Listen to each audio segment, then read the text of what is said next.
On News Express, President Bola Tinubu to attend the 11th session of Binational Commission in South Africa. On in business, oil marketers have expressed diverse opinions on the recent demand by Dangote Petroleum. And on the foreign scene, the Romanians returns to the polls to elect a new parliament. And in sport, Team Nigeria Armed Forces topped the medals table at the second African Military Games 2024. Hello and welcome to News Express here on Global Television, coming to you live from the nation's capital, Abuja. I am Edikan Michael. A quick reminder that we are on DSTV channel 365 and free to air on Nicomsat and StarTimes channel 367. And now, the details of the news. President Bola Tinubu will leave France on Monday for Cape Town, South Africa, to the co-chair the 11th session of the Nigeria-South Africa Binational Commission alongside President Cyril Ramaphosa. This is according to a statement issued by Bayo Onanuga, Special Advisor to the President, Information and Strategy. It said the presidential BNC scheduled for Tuesday, December 3rd, will be preceded by the ministerial meeting on December 2nd, 2024 at the South African Parliament building in Cape Town. The statement informed that President Tinubu and President Ramaphosa will engage in substantive talks on a wide range of issues of mutual interest, including the bilateral, regional and international matters. According to it, the building on the commitment from their June 20, 2024 meeting in Johannesburg shortly after President Ramaphosa's inauguration for his second term in office. The two leaders will review the progress achieved since the 10th session of the BNC held in Abuja from November 29 to December 1st, 2021. Now, we inform the presidency more on that. Tinubu has reiterated his administration's commitment to eliminating security threat and violent crimes in Nigeria. He also commended the armed forces for successfully hosting the second African Military Games in Abuja. Represented by Vice President Kashim Shettima, Tinubu delivered the commendation during the closing ceremony of the competition at the Moshe Abiola Stadium in Abuja. He praised the military for showcasing the true essence of unity and the camaraderie which transcends borders and strengthens the ties that unite the African continent as one family. The president noted that the event was more than a display of athletic prowess, describing it as a celebration of collaboration excellence and the military's collective determination to address the shared challenges. And now, an anti-corruption organization to the Economic Rights and Accountability Project, SERAP, has urged President Tinubu to direct the Minister of Finance and Coordinating Minister of the Economy, Wale Edun, and the Accountant General of the Federation, Oluwemi Sarikat Martin, to disclose the specific names of the companies and the contractors who collected over 167 billion naira from the 31 ministries, departments and agencies but failed to execute any project. SERAP is also seeking the details of the projects for which the contractors collected 167 billion naira and the proposed locations, as well as the number of contractors involved and the amount collected by each contractor. These damning revelations are documented in the recently released 2021 auditor report by the Office of the Auditor General of the Federation. SERAP said, quote, the details to be published should include the names of the shareholders and others that might have any ownership interest in the companies that collected over 167 billion naira from the 31 MDS but disappeared with the money without executing any project. And now, the deputy spokesman of the House of Representatives, Philip Abeza, says that President Bola Tinubu's proposed tax reforms bill will take away the burden on poor Nigerians and small companies when signed into law. The four executive bills have since introduction pitched 36 state governors against the federal government, with the former calling for the withdrawal of the bills to create room for more consultation. Though some governors are said to be shifting their position on the matter, Borno State Governor Professor Babagana Zulum has called on his northern colleagues to reject the bills, insisting that if implemented, they will damage the region's economy. Speaking with journalists in Abuja, Abeza called on Nigerians to rally around Tinubu's tax bills adding that as lawmakers, the interests of the nation surpass individual or sectional consideration.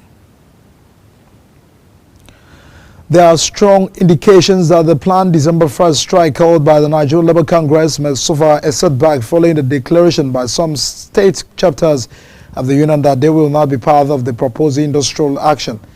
President Bola Tinubu had in July approved the new minimum wage of 70,000 naira for Nigerian workers, including the civil servants, and the pledge to review the wage every 3 years.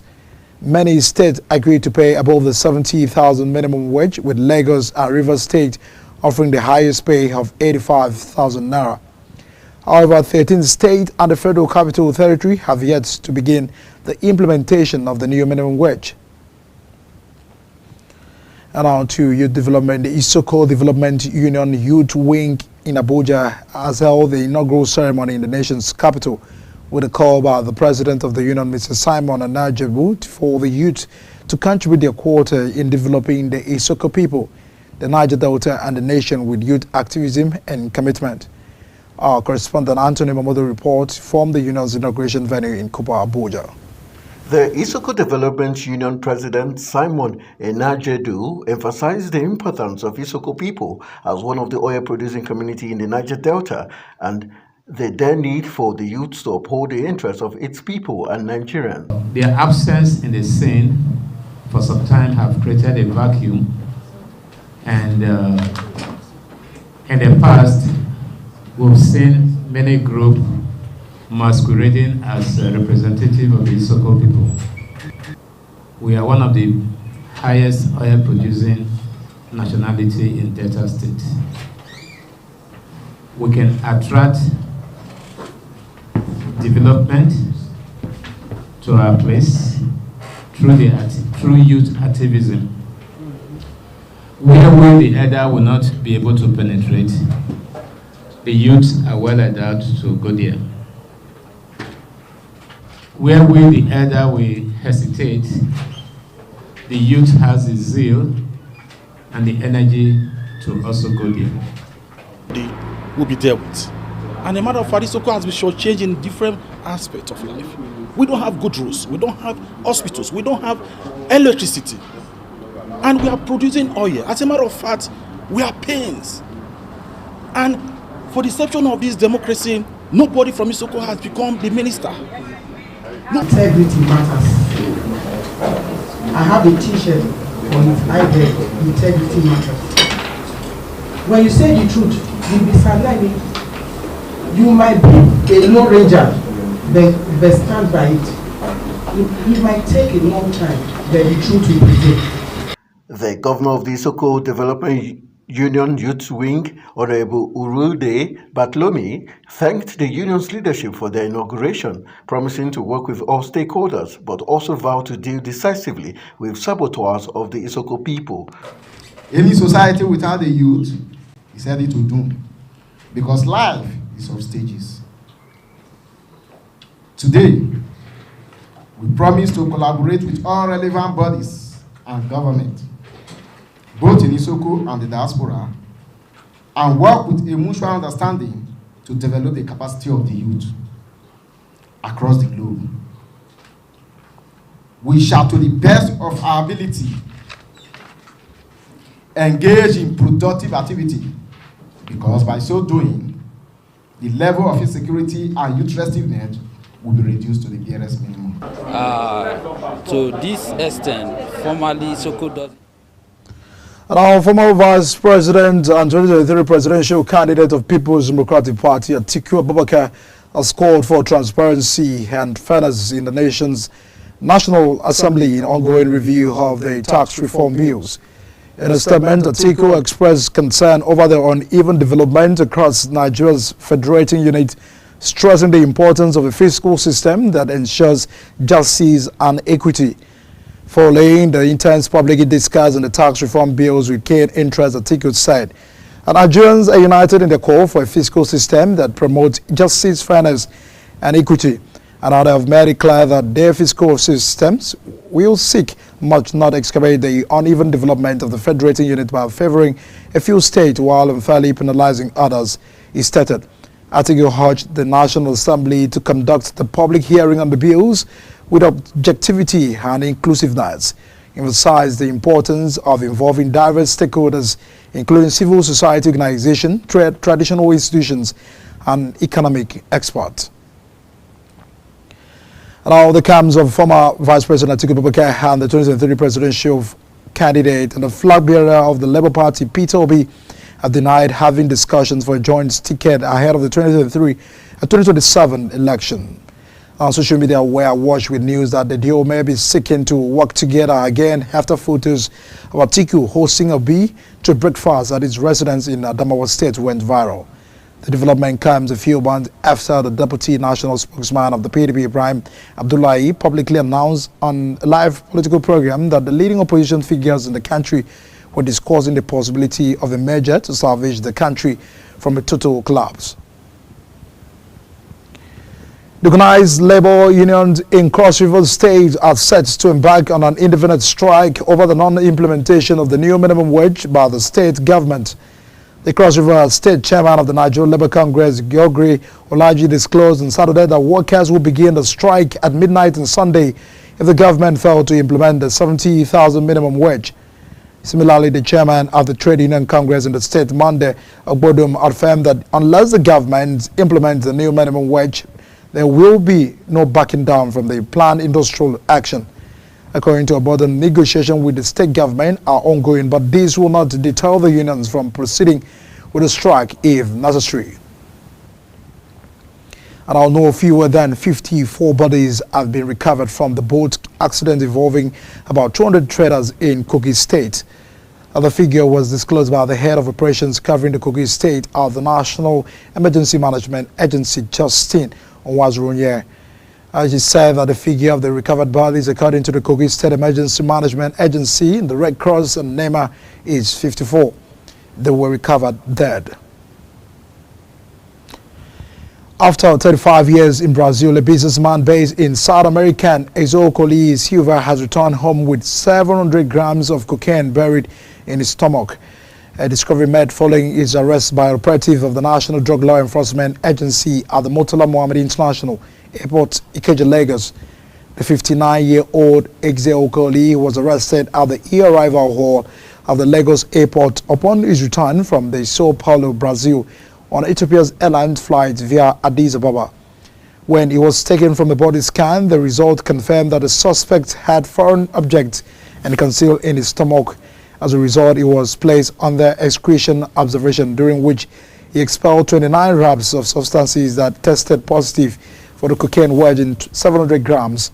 This was contained in a statement issued by Femi Babafemi, Director of Media Advocacy NDLE at the quarters in Abuja. In a statement, the suspect claimed he operates an African store in Brazil where he sells provisions, shoes and cloth. He added that he bought the illicit consignment in the Sao Paulo to resell in Nigeria with a view to raising substantial capital to boost his business. An investigative journalist, Fisio Somjubo, says he was conducting an undercover investigation when he was taken into custody by the Nigerian army. Speaking in an interview, Sonjomo described his experience and the challenges faced by journalists in Nigeria. He accused the Nigerian army of deliberately compromising his safety after being detained for 3 days in Port Harcourt while conducting an undercover investigation into illegal oil bunkering. He clarified that he was not arrested with oil thieves, but had approached the military personnel, thinking they were there to facilitate a settlement. The Borno State Governor Babagana Zulum has rejected the tax reform bills and sponsored by the President Tinubu's administration, saying that the bill would destroy the North. The bills, which seek to prioritize the localization of consumption as the basis for sharing the value-added tax, have faced stiff opposition, especially from the North, with the stakeholders calling for its withdrawal. Speaking on the development in an interview with BBC House of Service, the governor expressed displeasure over how the bills enjoyed speedy and a smooth passage to the current phase when other bills had spent several years to scout through. Meanwhile, in a related development, a member of the House of Representatives, Abdullah Samama Dasuki, has advised the presidency to make conscious efforts to convince opponents of the proposed tax reform using data that speaks to the anomalies that their proposed tax reform bills are intended to correct, as well as the benefit to be deprived from the passage of such legislations. Dasuki, who represents Kebbi and Tambuwal Federal Constituency of the Sokoto State and chairs the House Committee on the Shipping Services, in an interview advised the presidency to make haste with caution on the bills, stating that the speed with which the government is pushing for the approval of the bill is also making a lot of Nigerians suspicious. And now to business. Governor of the Central Bank of Nigeria, Kadoso, has pleaded with Nigerian youth not to leave the country as the bank was working on the building an economy where businesses could thrive. Kadoso pleaded with Nigerian youth while delivering its keynote address at the 59th annual Bankers Dinner at the Chartered Institute of Bankers in Nigeria. While acknowledging the severe impact of the reforms on the Nigerians, he assured that its ongoing reforms and policies are in the best interest of everyone and geared towards economic development.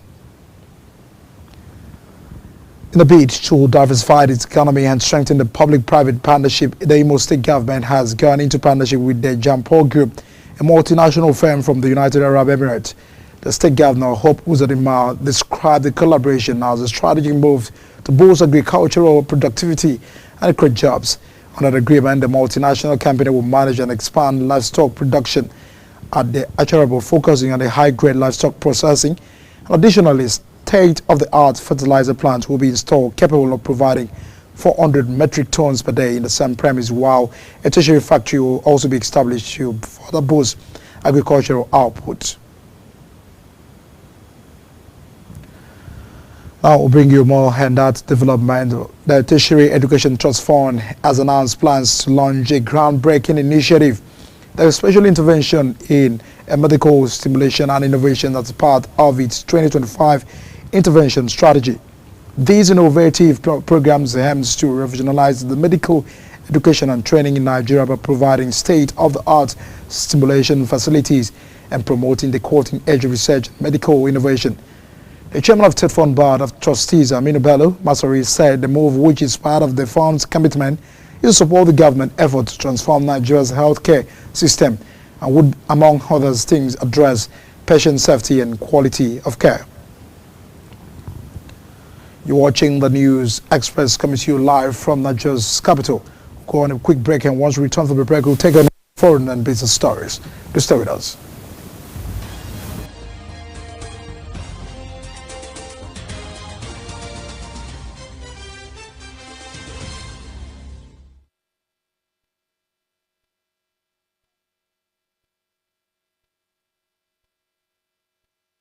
Many thanks for staying with us. And now to more on business news. The Indonesian government has expressed its readiness to assist Nigeria achieve 60% and 40% increase in its milk and meat production respectively in the next 5 years.